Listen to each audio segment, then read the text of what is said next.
नमस्कार, माझे नाव मयुरी बालाजी सारगे। मी इयत्ता 7वी शिकत आहे। माझ्या शाळेचे नाव डॉक्टर बाबासाहेब आंबेडकर शाळा क्रमांक 1 आहे। मी व माझे मित्रमैत्रिणी आम्हा सर्वांना वाचन करायला खूप आवडते, म्हणून आम्ही सर्वजण वाचनालयातील विविध पुस्तके वाचतो। मी वाचलेल्या पुस्तकातील हे एक पुस्तक, या पुस्तकाचे नाव राष्ट्रपिता महात्मा गांधी आहे। या पुस्तकाच्या मुखपृष्ठावर महात्मा गांधीजींचे चित्र आहे। या चित्राकडे पाहिल्यावर मला महात्मा गांधीजींनी केलेले कार्य, त्यांचे आंदोलन, त्यांचे मोर्चे व त्यांच्यामुळे मिळालेला आपल्याला स्वातंत्र्य, स्फूर्ती, प्रेरणा मिळते। या पुस्तकाच्या मुखपृष्ठावर या पुस्तकाच्या लेखकांची माहिती व सप्लायरचे नाव लिहिलेले आहेत। 2 ऑक्टोबर 1769 साली गांधीजींचा जन्म झाला। गांधीजींचे पूर्ण नाव मोहनदास करमचंद गांधी होते, पण सारे त्यांना प्रेमाने बापू, इतर काही जण राष्ट्रपिता म्हणत। 20व्या शतकातला हा मोठा माणूस। गांधीजींना लहानपणी अंधाराची खूप भीती वाटायची, पण त्यांना सांभाळणारी एक मोलकरीण होती। त्या मोलकरणीचे नाव रंभा होते।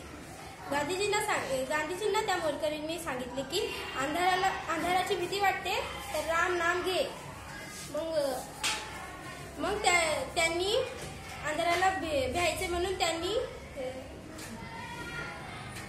त्यांनी राम नाम ओठावर घेतले आणि त्यांची भीती पळून गेली, पण राम नाम ओठावर त्यांच्या राहिलेच। त्यांची आई होती, त्यांच्या आईचे नाव पुतळाबाई होते। ते देवधर्म मानणारे होते। एकदा पुतळाबाईने चातुर्मासातील सूर्यव्रत घेतले। सूर्यव्रत म्हणजे सूर्य दिसल्याशिवाय जेवायचे नाही। पावसाळ्याचे दिवस होते। सूर्य न दिसल्यामुळे गांधीजींच्या आईला म्हणजे पुतळाबाईला उपाशी राहावे लागायचे, म्हणून गांधीजींची तळमळ। गांधीजी घराबाहेर उभा राहायचे व सूर्य दिसल्यावर आईला सांगायला जायचे। आई घराबाहेर येईपर्यंत सूर्य वापस ढगाआड जाऊन लपायचा। ढगाआड जाऊन लपल्यावर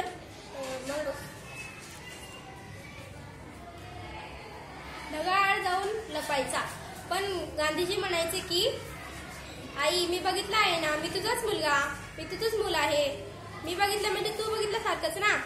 पण पुतळाबाई म्हणायचे की मी घेतलेलं व्रत आहे, मला जोपर्यंत सूर्य दिसत नाही तोपर्यंत मी जेवणार नाही। कदाचित देवाची इच्छा असेल की मी आज उपाशीच राहावे असे पुतळाबाई म्हणतात। पण गांधीजींच्या जीवनात हेच सत्य घडते की त्याला वाटते की सत्य ते सत्यच असतं, त्याला पर्याय नसतो। हे सत्य गांधीजींच्या जीवनात उतरले। ते सत्याचे आग्रही पुजारी बनले। या पुस्तकाची किंमत 20 रुपये आहे, परंतु हे पुस्तक आम्हाला मोफत वाचनालयातून मिळाले आहे। धन्यवाद।